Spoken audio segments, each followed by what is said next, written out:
ನಮ್ಮ ಭಾರತದ stock market ಸೋಮವಾರ ಒಂದೇ ದಿನನೇ 1.5% ಕ್ರ್ಯಾಶ್ ಆಗಿದೆ. ತುಂಬಾ ಎಕ್ಸ್ಪರ್ಟ್ಸ್ ಕೂಡ ಹೇಳ್ತಿದ್ದಾರೆ ಏನಂತಂದ್ರೆ ನಮ್ಮ ಸ್ಟಾಕ್ ಮಾರ್ಕೆಟ್ ಇನ್ನೂ ಕೂಡ 5-6% ಕೆಳಗಡೆ ಬರುತ್ತೆ ಅಂತ. ಯಾಕೆ ನಮ್ಮ ಸ್ಟಾಕ್ ಮಾರ್ಕೆಟ್ ಕೆಳಗಡೆ ಬರುತ್ತೆ ಅಂತ ತುಂಬಾ ಜನ ಹೇಳ್ತಿದ್ದಾರೆ ಗೊತ್ತಾ? ಇದಕ್ಕೆ ಮೇನ್ ಕಾರಣನೇ ಏನಂತಂದ್ರೆ ಈ ಇರಾನ್ ಮತ್ತೆ ಇಸ್ರೇಲ್ ಅಮೆರಿಕ ಮಧ್ಯೆ ಯುದ್ಧ ಆಗ್ತಿರೋದು. ಇದನ್ನೇ ವೆಸ್ಟ್ ಏಷ್ಯಾ ಕ್ರೈಸಿಸ್ ಕೂಡ ಅಂತಾರೆ.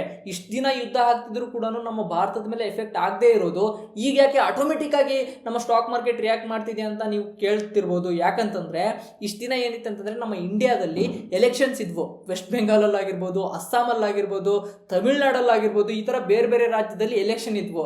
ಅದಕ್ಕೆ ನಮ್ಮ ಭಾರತ ಸರ್ಕಾರ ಏನ್ ಮಾಡಿತ್ತು ಅಂತಂದ್ರೆ ಈ ಪೆಟ್ರೋಲ್ ಮತ್ತೆ ಕ್ರೂಡ್ ಆಯಿಲ್ ಪ್ರೈಸ್ ಜಾಸ್ತಿ ಆದ್ರೂ ಕೂಡ ಅದ್ರ ಬಗ್ಗೆ ಏನು ಆಕ್ಷನ್ ತಗೊಂಡಿರ್ಲಿಲ್ಲ.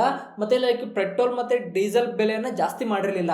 ಈಗ ಯಾವಾಗ ಎಲೆಕ್ಷನ್ ಆಯ್ತಲ್ವಾ, ಎಲೆಕ್ಷನ್ ಆದ ತಕ್ಷಣನೇ ನರೇಂದ್ರ ಮೋದಿ ಅವರು ಅಂದ್ರೆ ನಮ್ಮ ಪ್ರೈಮ್ ಮಿನಿಸ್ಟರ್ ಏನ್ ಹೇಳ್ತಿದ್ದಾರೆ ಅಂತಂದ್ರೆ ನೀವು ನೋಡ್ತಿರ್ಬೋದು ಇಲ್ಲಿ petrol, diesel, gold, fertilisers, edible oil ಇವನ್ನೆಲ್ಲನೂ ಕೂಡ ಯೂಸ್ ಮಾಡೋದನ್ನ ಸ್ವಲ್ಪ ಕಡಿಮೆ ಮಾಡಿ, ಗೋಲ್ಡ್ನ ನೆಕ್ಸ್ಟ್ 1 year ವರ್ಗು ಕೂಡ ಬೈ ಮಾಡಬೇಡಿ. ನೀವೇನಾದ್ರೂ ಫಾರಿನ್ ಟ್ರಿಪ್ ಹೋಗ್ತಿದ್ದೀರಾ ಅಂತಂದ್ರೆ ಫಾರಿನ್ ಟ್ರಿಪ್ ನ ಹೋಗೋದನ್ನು ಕೂಡ ಸ್ವಲ್ಪ ನಿಲ್ಲಿಸಿ. ನಮ್ಮ ಇಂಡಿಯಾದಲ್ಲೇನೆ ಒಳ್ಳೊಳ್ಳೆ ಪ್ಲೇಸ್ಗಳಿದಾವೆ, ಅಲ್ಲಿ ಹೋಗ್ಬಿಟ್ಟು ನೀವು ಈ ಟೂರಿಸಂನ ಇಂಪ್ರೂವ್ ಮಾಡಿ ಅಂತ ಹೇಳ್ತಿದ್ದಾರೆ.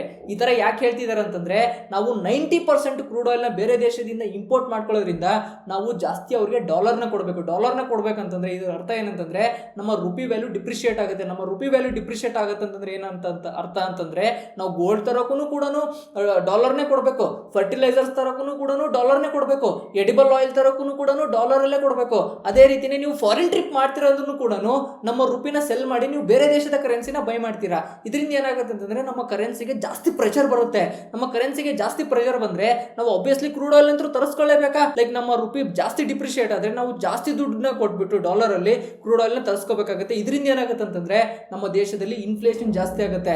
ನರೇಂದ್ರ ಮೋದಿ ಅವರು ಈ ತರ ಸ್ಟೇಟ್ಮೆಂಟ್ ಕೊಡ್ತಿರೋದ್ರಿಂದ ಅಂದ್ರೆ ಲೈಕ್ ಟೂರಿಸಂ ನ ಹೋಗೋದನ್ನ ಕಡಿಮೆ ಮಾಡಿ, ಮತ್ತೆ ಈ ಗೋಲ್ಡ್ ನ ಪರ್ಚೇಸ್ ಮಾಡೋದನ್ನ ಕಡಿಮೆ ಮಾಡಿ, ಮತ್ತೆ ಫಾರಿನ್ ಟ್ರಿಪ್ ನ ತಗೊಳ್ಳೋದನ್ನ ಕಡಿಮೆ ಮಾಡಿ ಅಂತ ಹೇಳಿದ್ದಾರೆ. ಅದ್ರ ಜೊತೆಗೆ ಮತ್ತೇನು ಹೇಳಿದ್ದಾರೆ ಅಂತಂದ್ರೆ ನಾವು ಕೋವಿಡ್ ಅಂತ ಸಿಚುವೇಶನ್ ಅಲ್ಲೂ ಕೂಡ ಹೋಗ್ಬೋದು ಅಂತ ಹೇಳ್ತಿದ್ದಾರೆ. ಅದೇ ರೀತಿನೇ ಮತ್ತೆ ನೀವು ತುಂಬಾ ಜನ ಕಂಪನಿನವರು ವರ್ಕ್ ಫ್ರಮ್ ಹೋಮ್ ನ ಮಾಡಕ್ಕೆ ಟ್ರೈ ಮಾಡಿ ಅಂತಾನೂ ಕೂಡ ಹೇಳ್ತಿದ್ದಾರೆ. ಇದೆಲ್ಲ ಏನ್ ಇಂಡಿಕೇಟ್ ಮಾಡುತ್ತೆ ಅಂತಂದ್ರೆ ಎಕನಾಮಿಕ್ ಕ್ರೈಸಿಸ್ ನ ಇಂಡಿಕೇಟ್ ಮಾಡುತ್ತೆ.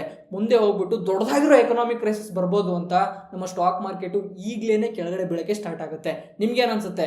ಇನ್ನೊಂದು ಲಾಕ್ಡೌನ್ ಬರುತ್ತಾ ನಮ್ಮ ಇಡೀ ಜಗತ್ತಲ್ಲಿ, ಅಥವಾ ಇದನ್ನ ಸಸ್ಟೇನ್ ಆಗ್ಬಿಟ್ಟು ನಾವು ಮುಂದೆ ಹೋಗ್ತೀವ ಅಂತ ಕಮೆಂಟ್ ಸೆಕ್ಷನ್ ಅಲ್ಲಿ ತಿಳಿಸಿ. ಅದಕ್ಕೇನೆ ನಮ್ಮ ಸ್ಟಾಕ್ ಮಾರ್ಕೆಟ್ ಕೂಡ ಮುಂದೆನೂ ಕೂಡ ಕೆಳಗಡೆ ಬರ್ಬೋದು ಅಂತ ತುಂಬಾ ಜನ ಎಕ್ಸ್ಪರ್ಟ್ಸ್ ಕೂಡ ಪ್ರಿಡಿಕ್ಟ್ ಮಾಡ್ತಿದ್ದಾರೆ.